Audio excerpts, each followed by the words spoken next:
Hey there, welcome to a Civic Engagement podcast brought to you by yours truly, Emma Santos. Today we are going to cover the importance of civic engagement in our government policies and legislation, the meaning of civic engagement, ways you can participate, the benefits of civic engagement, and the types of civic engagement. Civic engagement is essential because it can help address critical issues such as abortion, ICE, the school phone ban, and TikTok.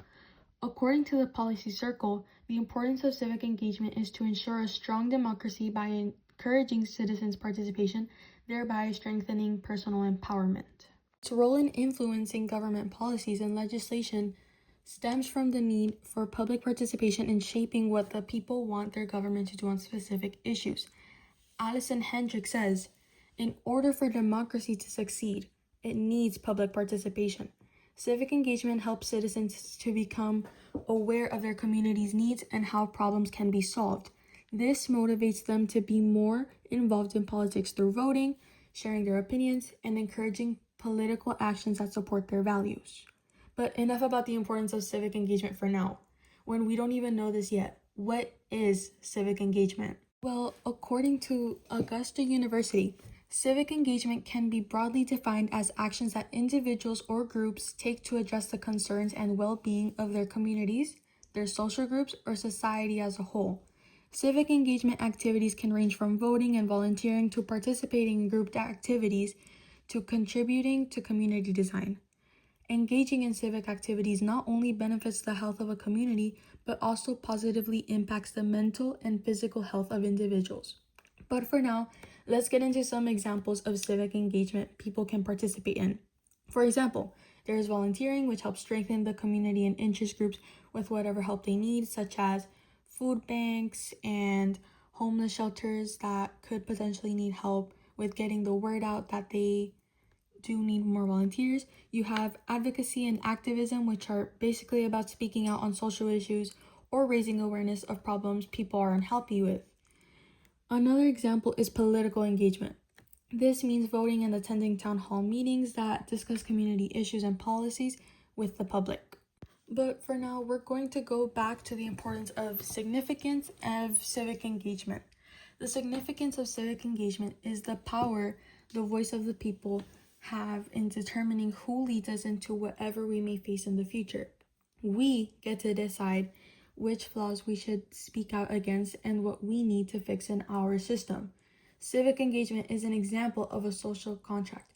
According to Krutz, and forgive me if I mispronounce your name, Waskiewicz, the definition of a social contract is an agreement between people and government in which citizens consent to be governed so long as the government protects their natural rights.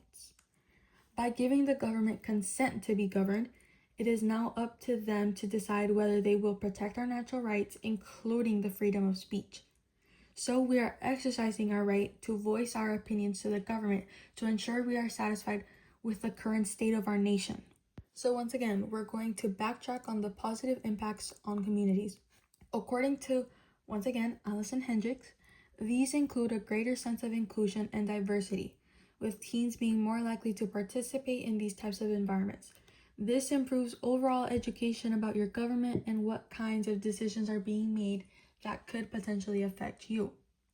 The positive impacts on the community help empower individuals by allowing them to feel more comfortable speaking up about issues they have. This could inspire others to do the same by voicing their opinions and becoming a unified voice in group, helping others feel they belong to a community that shares those values, such as a liberalism party or conservative, or anything that helps these individuals make them feel more at home and know that they have someone who supports them during these type of civic and social issues. Once again, we're going to circle back to ways that you can participate in civic engagement. You can volunteer to strengthen communities and interest groups by helping them with whatever they need, speaking out on social concerns, or bringing attention to topics that people are unhappy with is the essence of advocacy and activism. Political participation is another option of civic engagement. This just, once again, simply means casting a ballot and attending town hall meetings where the public can discuss local issues and policies from your own web county and from the government. You can engage with your elected officials by writing to them about issues that you have with decisions they've made.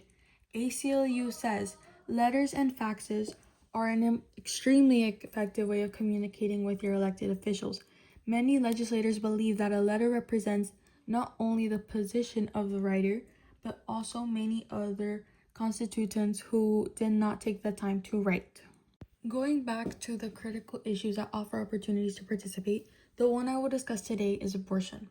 This issue has been debated for a while now, and there have been many examples that abortion falls under the right to privacy. As stated by the Texas State Law Library, since abortion is an issue that directly affects women, regardless of age. Some arguments are made by women, such as Eve Becker, who wrote, "Many of us think civic engagement on abortion as getting to the polls and voting for candidates who support reproductive rights. Civic engagement is much more than that. It also uses citizens' voice to spread accurate health information across the general public and to apply pressure on decision makers for a specific cause." Methods that citizens use to advocate, which the Center for Reproductive Rights says, include donating to abortion funds and showing up and protesting. This center also mentions that women have already fought for their voting rights and still go through discrimination just because they're women or their race. This issue has had a lasting impact on society. According to KFF, it was generally expected that the abortion rate would drop due to the number of states that rapidly adopted abortion bans and early gestational restrictions. There is no doubt these policies have made abortion access much more challenging or even impossible for those seeking abortion who live in restrictive states. Yet, contrary to expectations, recent data shows that the number of abortions in the U.S. overall has slightly increased in the 3 years following the Supreme Court ruling. The combination of growth in telehealth availability for abortion care, lower telehealth costs, increased legal reproductive health care protections through state efforts, and higher rates of interstate travel all likely contributed to the unexpected trajectory in abortion volume. According to KFF, this just means that restricting more access to abortions may actually reverse the trend in the future. And that is a wrap on the Civic Engagement Podcast. Once again, this was Emma who brought this to you. Have a wonderful rest of the day, and I will catch you on the next one.